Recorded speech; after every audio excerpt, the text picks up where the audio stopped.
जीवन और मृत्यु के बीच केवल एक ही वस्तु है, कर्म। मनुष्य को तो उसके केवल कर्मों का ही फल मिलता है। यह उपदेश श्री कृष्ण ने आपके पितामह अर्जुन को दिया था और आज उन्हीं के वचनों को मैं आपके सामने प्रस्तुत कर रहा हूं।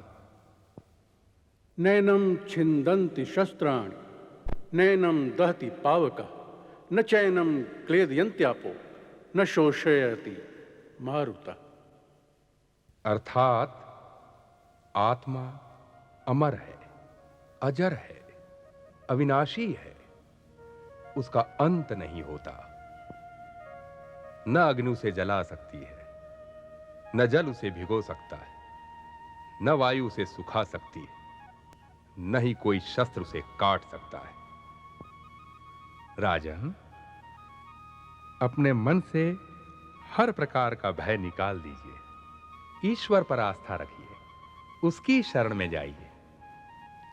आपको सुरक्षा की कोई आवश्यकता नहीं। आपका यह स्थान तो आपकी प्रजा का हृदय है। आप अपना कर्तव्य समझकर प्रजा के समक्ष जाइए और उनसे क्षमा मांगिए। बस यही इस भय का निदान है।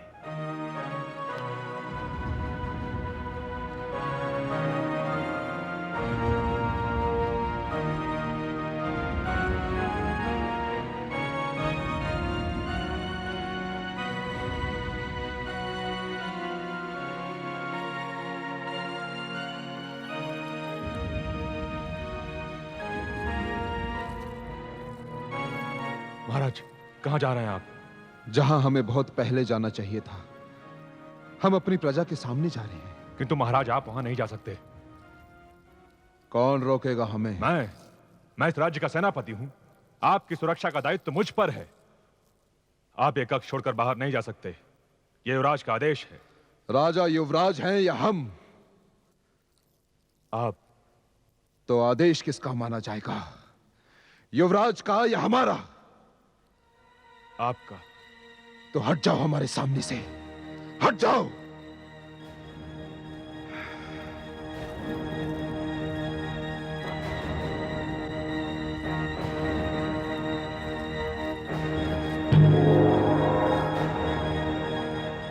सैनिक, खोलो इसे। महाराज, युवराज का आदेश है कि आप राजमहल से बाहर नहीं जा सकते। हम कहते हैं कि खोलो इसे। महाराज, हम आपके साथ चलें? हमारे साथ कोई नहीं जाएगा।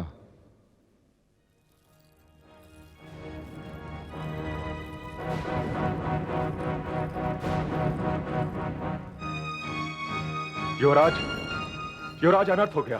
क्या हुआ सेनापति? महाराज सारी सुरक्षा व्यवस्था तोड़कर राजमहल के बाहर चले गए। ये क्या कह रहे हैं आप? कहां चले गए महाराज? युवराज, वो वन क्षेत्र की ओर गए हैं। वन क्षेत्र में अकेले? आपने उन्हें जाने क्यों दिया? उन्हें रोका क्यों नहीं? मैंने उन्हें रोकने का प्रयास किया युवराज, परंतु महाराज की आंखों में क्रोध देखकर मेरा साहस। सेनापति, महाराज नागवंशियों के क्षेत्र में गए। वो नागवंशी जो महाराज के रक्त के प्यासे हैं। वो तक्षक का क्षेत्र है। वो तक्षक जिसने महाराज का वध करने की सौगंध खाई है। मुझे क्षमा कीजिए युवराज, परंतु मैं विवश था। मैं महाराज को न रोक सका। सेनापति, आप तुरंत अपनी सेना की एक टुकड़ी लेकर हमारे साथ चलिए, शीघ्र। जो आगे युवराज। पुत्र जन्मेजय। माताश्री, आप? हमने जो सुना है वो क्या? हाँ माताश्री, पिताश्री सुरक्षा व्यवस्था को तोड़कर वन क्षेत्र की ओर चले गए हैं। किंतु वहाँ तो सारे नागवंशी हैं। आप चिंता न करें माताश्री। चिंता क्यों न करूं? वे लोग तो महाराज के प्राण लेना नहीं चाहते माताश्री, हैं। हमारे होते हुए पिताश्री के प्राणों को कोई संकट नहीं है। नागवंशी उनका कुछ नहीं बिगाड़ सकते। आप निश्चिंत रहिए माताश्री, हम अभी महाराज को लेकर आते हैं। शीघ्र जाओ पुत्र, शीघ्र जाओ। हाँ माताश्री।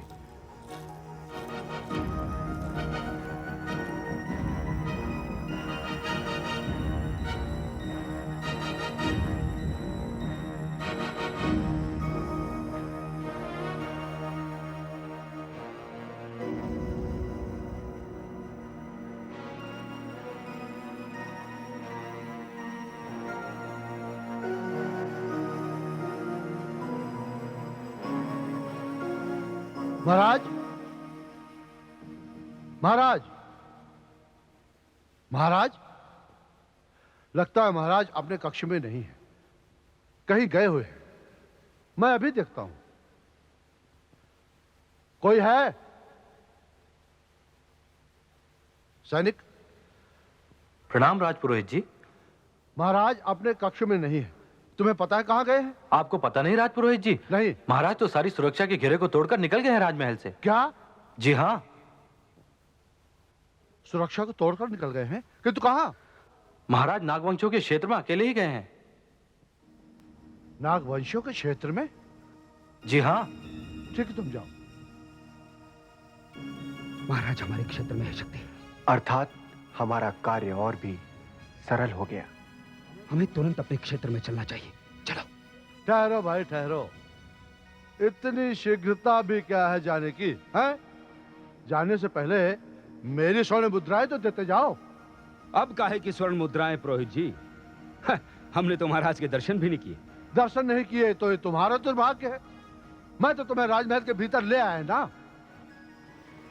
यदि तुमने मेरी स्वर्ण मुद्राएं नहीं दी तो मैं तुम्हें राजमहल से बाहर नहीं जाने दूंगा। तुम हमें रोक लोगे पुरोहित जी? अवश्य रोक लूंगा। मैं सबको बता दूंगा कि तुम तक्षक हो और महाराज का वध करने आए थे।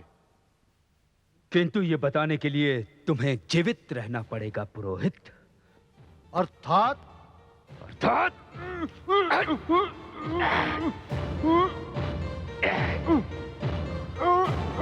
हमारा पेट खोलेगा तू।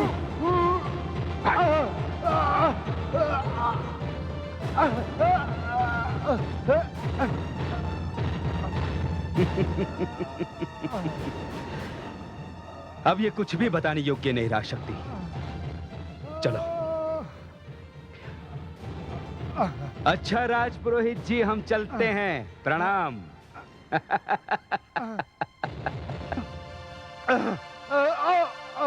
मैं राजपुरोहित होकर भी अपने कर्तव्य को भूल गया। स्वर्ण मुद्राओं के लालच में मैं भूल गया कि महाराज अन्नदाता है। हे ईश्वर, मुझसे भयंकर भूल हुई है। मुझे क्षमा करना, क्षमा करना। मैंने लोभ में आकर एक हत्यारे का साथ दिया। परिणाम ये हुआ कि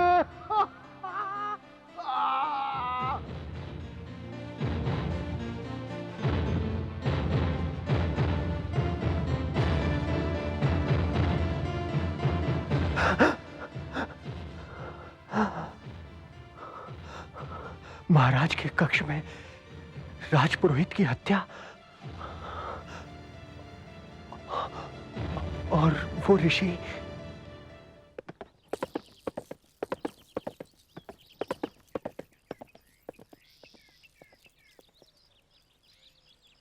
प्रजाजनों,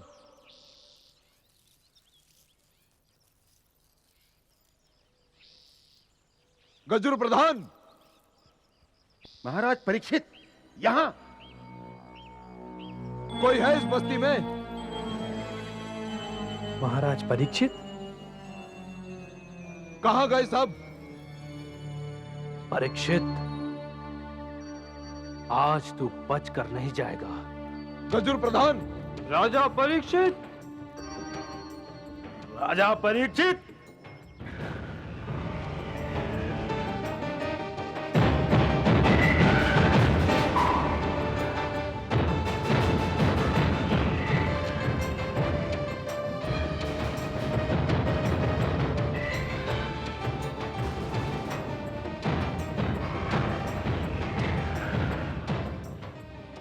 ऋषि शमीक की तुमने हत्या कर दी। अब क्या सारे समुदाय को समाप्त करने आए हो यहां? नहीं प्रधान। किंतु मैं ऐसा होने नहीं दूंगा। हमने भी सौगंध खाई तुम्हारी हत्या करने की। अच्छा हुआ तुम स्वयं यहां चलकर आ गए। आज मैं आप सबके सामने आया हूं, आप सबको यह बताने कि ऋषि शमीक की हत्या मैंने नहीं की। ऋषि शमीक की हत्या तुमने नहीं की तो किसने की? मैं नहीं जानता। किंतु जो बाण मेरे पिताश्री के शरीर में लगा था वो आपके ही धनुष से निकला था। यह सत्य है, कि मैं आखेट के लिए आया था इस क्षेत्र में एक हिरन के पीछे। मैंने उस पर बाण चलाया, परंतु मेरा लक्ष्य चूक गया और बाण जाकर लग गया ऋषिवर को। मैंने उनकी चीख सुनी, मैं उनकी सहायता के लिए दौड़ा, परंतु जब देखा तो ऋषिवर घायल अवस्था में थे। मैंने उनसे अपनी भूल की क्षमा मांगी। उन्होंने मेरी भूल को स्वीकार करते हुए मुझे क्षमा कर दिया। ऋषिवर ने मुझसे पानी मांगा। मैं उनके लिए पानी लेने गया, परंतु जब लौट कर आया तो देखा कि ऋषिवर वहां नहीं थे। वो वहां इसलिए नहीं थे कि वो मर चुके थे। नहीं, जब मैं उन्हें वहां छोड़कर गया था तो वे जीवित थे। यदि वो जीवित होते, उनके मृत शरीर को तक्षक यहाँ कैसे लाता? तुमने मारा उन्हें, तुमने। मेरा विश्वास करो गजुर प्रधान, मैं क्यों मारता उन्हें? मुझसे क्या बैर था उनका? बैर था। वो आर्यों की शरण में ना रहकर नागवंशियों की शरण में आ गए थे। आपके अहंकार को ठेस लगी। आपने उन्हें चेतावनी दी थी कि वो नागवंशियों के साथ ना रहें। जब उन्होंने आपकी बात नहीं मानी तो आपने उनका वध कर दिया। ये सब बातें तक्षक ने अपनी आंखों से देखी हैं, अपने कानों से सुनी है, और उसी ने आके हम सबको ये बताया है। ये झूठ है। जब ऋषिवर घायल अवस्था में थे तब तक्षक वहां नहीं था। हो सकता है हमारे जाने के पश्चात तक्षक वहां आया हो और उसी ने ऋषिवर की हत्या की हो। किंतु तक्षक ऐसा क्यों करेगा? आप तक्षक से घृणा करते हैं महाराज। घृणा तो उसके मन में आर्यों के प्रति, परंतु हमारे मन में कोई घृणा नहीं। अरे तक्षक को तो चोरी के अपराध में प्रस्तुत किया था हमारे सामने। हमने तो उसके दोनों हाथ काटने का दंड भी दिया था, परंतु ऋषि जर के कहने पर हमने उसे क्षमा कर दिया। हमारी दृष्टि में आर्य और नागवंशियों के बीच कोई अंतर नहीं, और इसका प्रमाण है कि हमने तक्षक की पुत्री मोहिनी को अपनी पुत्र वधू बनाने का निर्णय किया है। और ये प्रथम बार नहीं है, इससे पहले भी हमारे पूर्वजों ने असुर और नागवंशी कन्याओं से विवाह किया है। महारानी शर्मिष्ठा और महारानी कुंती इसके सबसे बड़े उदाहरण हैं। किंतु ये सब कहने से ऋषि शमी की हत्या का अपराध तो नहीं धुल जाता? मैं अब भी कहता हूं, मैंने ऋषिवर की हत्या नहीं की। जब मुझे उनके मृत्यु का समाचार मिला तो साथ ही साथ मुझे यह समाचार भी मिला कि नागवंशियों ने मेरा वध करने की सौगंध खाई है। उस समय थोड़ी देर के लिए मेरे मन में भय उत्पन्न हो गया, इसलिए मैं आपके सामने क्षमा मांगने नहीं आ सका। परंतु आज मेरी अंतरात्मा, मेरे कर्तव्य ने मुझे विवश कर दिया आप सबके बीच आने के लिए। आज मैं महाराज परीक्षित आप सबके सामने क्षमा याचना करता हूं। आप सब मुझे क्षमा कर दें, मुझे क्षमा कर दें।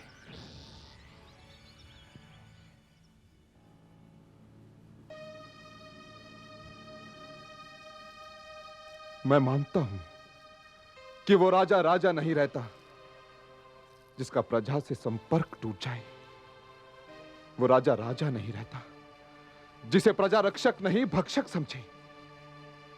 वो राजा नहीं रहता जिस पर से प्रजा का विश्वास उठ जाए।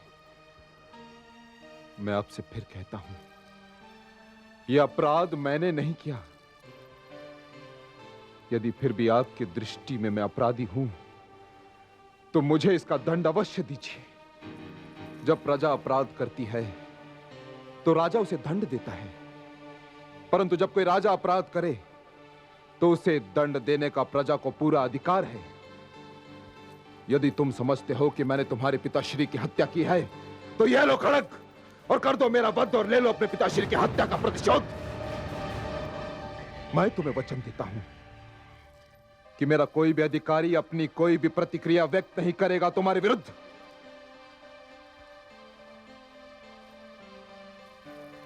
सोच क्या रहे हो? मैं तुम्हें एक अपराधी को दंड देने का अधिकार दे रहा हूं। ये लो खड़ग और कर दो मेरा वध और मुझे इस अपराध के भार से मुक्त कर दो। मुक्त कर दो मुझे। नहीं महाराज नहीं, आप अपराधी नहीं है, आप अपराधी हो ही नहीं सकते। आपने मेरे पिताश्री की हत्या नहीं की। आप तो महान है महाराज, महान है। आपने सार्वजनिक क्षमा याचना करके यह सिद्ध कर दिया कि आप सचमुच न्यायप्रिय हैं, प्रजाप्रिय हैं। मेरे पिता की मृत्यु के कारण आपके प्रति मेरे हृदय में जो आक्रोश और प्रतिशोध की भावना घर कर गई थी, वो अब समाप्त हो चुकी है। मैं आपको अपने हृदय से क्षमा करता हूं महाराज, क्षमा करता हूं मैं आपको। महाराज, श्रृंगी सत्य कहता है, आप निर्दोष हैं। आपको हम सभी ने क्षमा कर दिया है। हम बदले की भावना में भड़क उठे थे, आप भी हमें क्षमा कर दीजिए।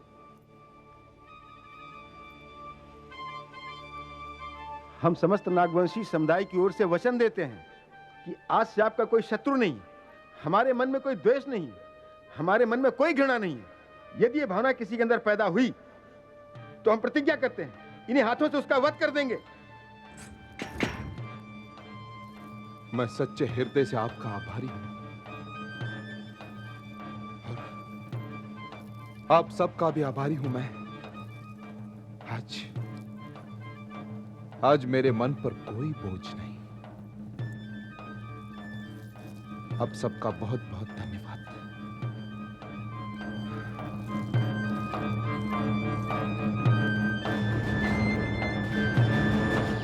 महाराज को तो सभी नागवंशियों ने क्षमा कर दिया है। हाँ, क्षमा कर दिया है। इन मूर्खों ने। ये तुम क्या कर रहे हो तक्षक? वही जो मुझे करना चाहिए। किंतु अब तुम ऐसा नहीं कर सकते तक्षक। अरे महाराज को तो स्वयं श्रृंगी ने भी क्षमा कर दिया है। किंतु मैं क्षमा नहीं करूंगा, नहीं क्षमा करूंगा। मैं अपनी सौगंध पूरी करूंगा। तुमने भी तो मेरे साथ सौगंध खाई थी शक्ति। किंतु अब वह स्थिति समाप्त हो गई है तक्षक।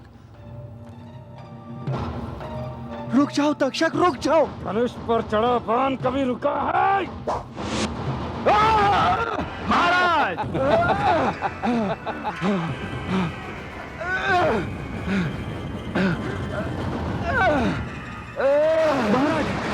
महाराज, क्या हुआ आपको? ये बाण किसने मारा? महाराज! श्रृंगी! महाराज को किसने बाण मारा? अरे महाराज, महाराज की महाराज, संभालिए अपने आप को। महाराज, संभालिए अपने आप को। अरे महाराज! पिताश्री, पिताश्री, हट जाओ तुम सब। पिताश्री, पिताश्री, पिताश्री, नहीं, पिताश्री। किसने चलाया ये बाण? किसने चलाया ये बाण? किसने की हमारे पिताश्री की हत्या? बोलो, बोलो। तुम लोगों का मौन तुम्हें हमारे क्रोध से नहीं बचा पाएगा। बोलो, कौन है तुम में से हत्यारा?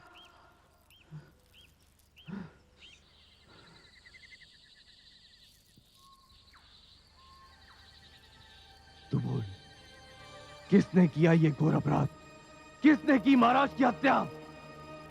हम नहीं जानते युवराज, हम नहीं जानते कि महाराज पर बाण किसने चलाया। महाराज तो यहाँ हमसे क्षमा मांगने आए थे और हम सबने उन्हें क्षमा भी कर दिया था। प्रधान, तू बता, हत्यारा कौन है? युवराज, श्रृंगी सत्य कह रहा है। हम सबने उनको क्षमा कर दिया था। झूठ, झूठ है ये सब तुम लोगों का षड्यंत्र है। मैं जानता हूं मेरे पिताश्री की हत्या किसने की। तक्षक ने, किंतु तुम सबने मिलकर उसे यहां से भगा दिया। नहीं युवराज, ये सत्य नहीं है। यही सत्य है, यही सत्य है। यदि तुम लोगों ने मुझे उस हत्यारे का नाम नहीं बताया तो हम तुम सबको मृत्यु दंड देंगे।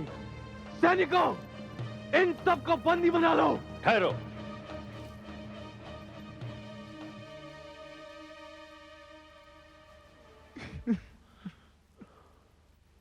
दादाश्री, इन लोगों ने मेरे पिताश्री की हत्या कर दी। हत्यारे ये सब।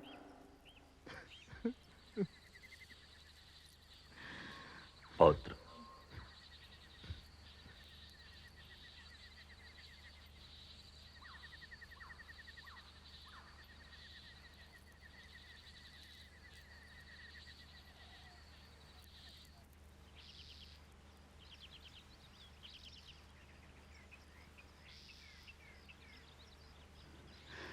दादाश्री, मैं इन लोगों को नहीं छोड़ूंगा। इन्होंने मेरे पिताश्री की हत्या की है। मैंने इन्हें बंदी बनाने का आदेश दिया है। सैनिकों, बंदी बना लो इन सबको। नहीं, ऐसा नहीं होगा। दादाश्री, ये क्या कह रहे हैं आप? ये सारे लोग हत्यारे हैं, अपराधी हैं ये। अपराधी ये नहीं, मैं अपराधी को जानता हूं। वो तक्षक है।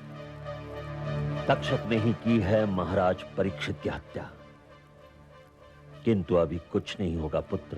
किंतु दादाश्री, मैंने इन्हें बंदी बनाने का आदेश दिया है। आज तुम्हारा कोई आदेश नहीं माना जाएगा पौत्र। ये क्या कह रहे हैं आप दादाश्री? हाँ, सत्य कह रहा हूं पौत्र। आदेश तो केवल राजा दे सकता है। तुम युवराज हो, राजा नहीं। धीरज और संयम को अपने हाथ से मत जाने दो पौत्र। यह समय क्रोध और प्रतिशोध का नहीं है। तो क्या हत्यारे को छोड़ देंगे आप? नहीं, हत्यारा भी बच नहीं पाएगा। किंतु सबसे प्रथम कार्य जो है वो है महाराज का अंतिम संस्कार, और तुरंत उसके पश्चात तुम्हारा राज्याभिषेक। अब ये राज्य शासकहीन हो गया है। अब ये हस्तिनापुर का राज सिंहासन रिक्त है, और जब तक इस रिक्त स्थान की पूर्ति नहीं हो जाती, ना तो तुम कोई आदेश दे सकते हो और ना ही तुम्हारा कोई आदेश माना जा सकता है। किंतु मैं?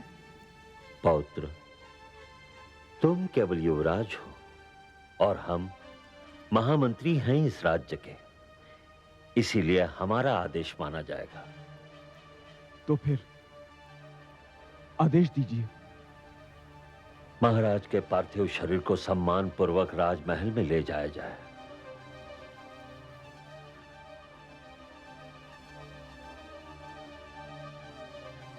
आदेश का पालन होगा। पौत्र, महाराज के मृत्यु का कारण केवल एक ही है। संसार में उनका समय समाप्त हो गया। काल को तो एक बहाना चाहिए। मनुष्य हर वस्तु से लड़ सकता है, किंतु काल से नहीं।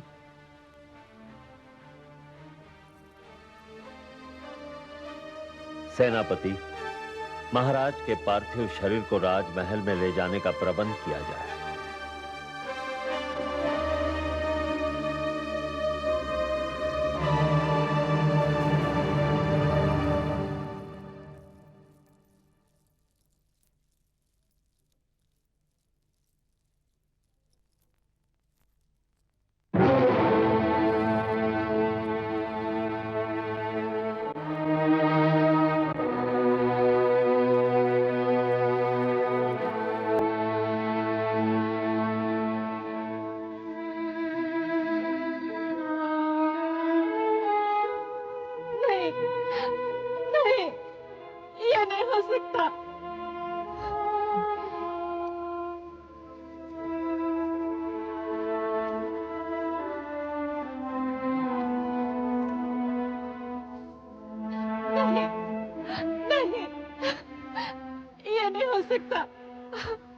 ये नहीं हो सकता। महाराज, आप हमें छोड़कर नहीं जा सकते। ये कैसे हुआ पुत्र? ये कैसे हुआ? बताओ पुत्र। तुम तो मुझे वचन देकर गए थे कि महाराज के प्राणों को कोई संकट नहीं। फिर ये कैसे हुआ? कैसे हुआ? बोलो। माताश्री, जब हम वहां पहुंचे तो तक्षक महाराज का दादाश्री, आप भी गए थे वहां पर। फिर ये कैसे हुआ? कैसे होने दी आपने ये? कुलवधु, होनी को कौन टाल सकता है? बस अब धीरज रखो।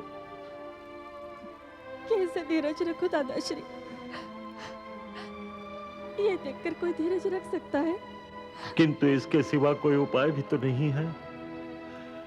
यही वो स्थान है जहां मनुष्य विवश हो जाता है। विवश हो जाता है नियति के आगे। किंतु दादाश्री, उनके बिना ये पर्वत जैसा जीवन मैं कैसे बिताऊंगी, कैसे बिताऊंगी?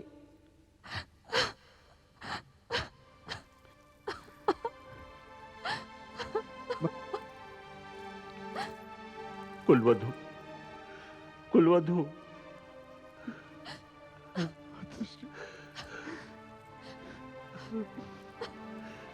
कुलवधु, मेरी ओर देख, मेरी विवशता को देख। भाग्य की एक कैसी विडंबना है कि जिसके कंधों पर मुझे जाना था, आज उसे मेरे इन वृद्ध और दुर्बल कंधों पर जाना पड़ेगा। कुलवधु, आज मैं संसार का सबसे बड़ा बोझ उठाने जा रहा हूं। रोक लो इन आंसुओं को। यही तो प्रकृति का नियम है, जो आता है उसे जाना पड़ता है। अपने मन को शांत रखो कुलवधु।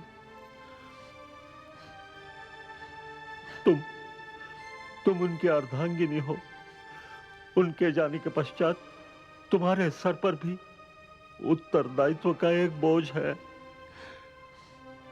महाराज की अधूरी इच्छाओं को पूर्ण करना है, उनके सपनों को साकार करना है तुम्हें। किंतु सबसे प्रथम कार्य है महाराज का अंतिम संस्कार। शांत हो जाओ, शांत हो जाओ कुलवधु, शांत हो जाओ।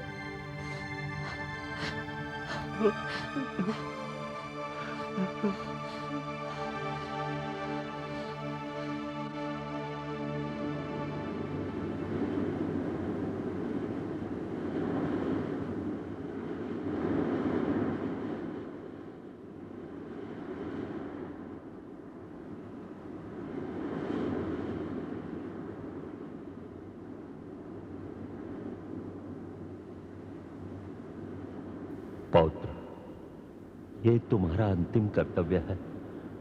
अपने पिताश्री को मुखाग्नि दो। जाओ।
कुलवधु,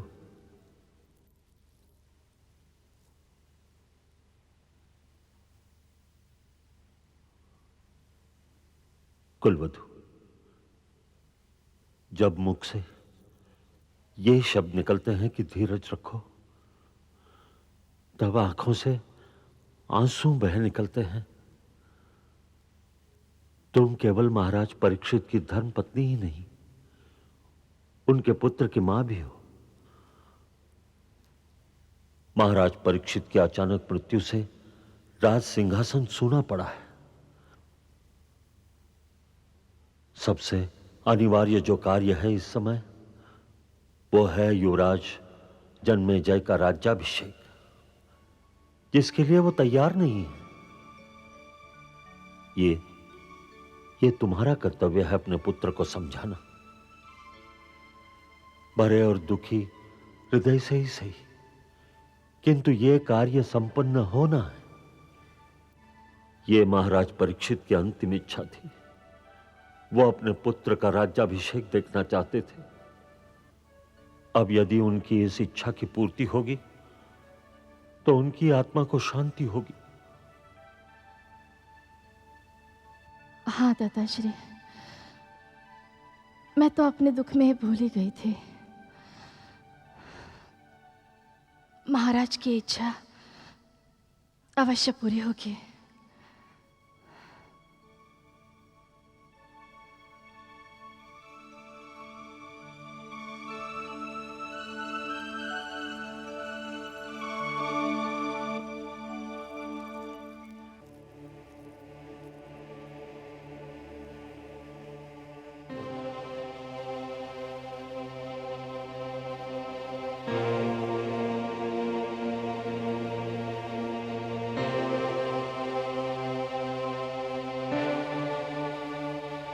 पुत्र जन्मेजय, माताश्री आप? हाँ पुत्र, संतान माता पिता की आशाओं का केंद्र होती है। हर पिता की यही इच्छा होती है कि उसका पुत्र उसका स्थान ले। किसी की ये इच्छा पूरी हो जाती है तो किसी की अधूरी रह जाती है, किंतु पिता के उत्तरदायित्व का भार पुत्र के कंधों पर ही आता है। उस उत्तरदायित्व को पूरा करना पुत्र का प्रथम कर्तव्य है। पुत्र, जब तक तुम्हारा राज्याभिषेक नहीं हो जाता, वह स्थान रिक्त रहेगा जो तुम्हारे पिताश्री छोड़कर गए हैं।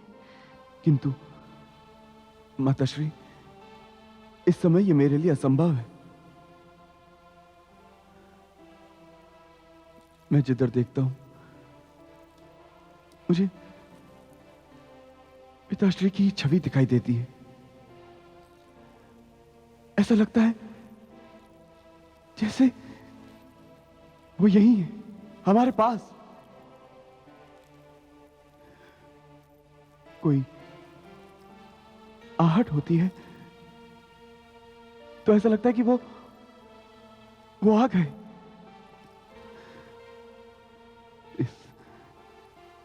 इस शांत वातावरण में मुझे उनकी वाणी सुनाई देती है, मानो वो मुझे पुकार रहे हो।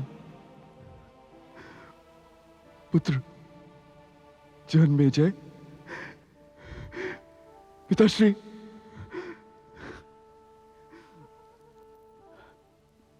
नहीं माताश्री, इस समय मेरा राज्याभिषेक नहीं हो सकता। नहीं पुत्र, जिस प्रकार दृष्टि के बिना नेत्र नहीं होते, धड़कन के बिना हृदय नहीं होता और आत्मा के बिना शरीर नहीं होता, उसी प्रकार राजा के बिना राज्य नहीं होता। हस्तिनापुर का सिंहासन सुना पड़ा हुआ है, उसे तुम्हारी प्रतीक्षा है पुत्र। और ये तो तुम्हारे पिताश्री की भी अंतिम इच्छा थी। वे तुम्हें इस स्थान पर देखना चाहते थे। उनकी इच्छा पूर्ण करो पुत्र। मैं उनकी आंखों से तुम्हें इस स्थान पर देखना चाहती हूं, और यदि उनकी इच्छा पूर्ण न हुई तो उनकी आत्मा को कभी शांति नहीं मिलेगी।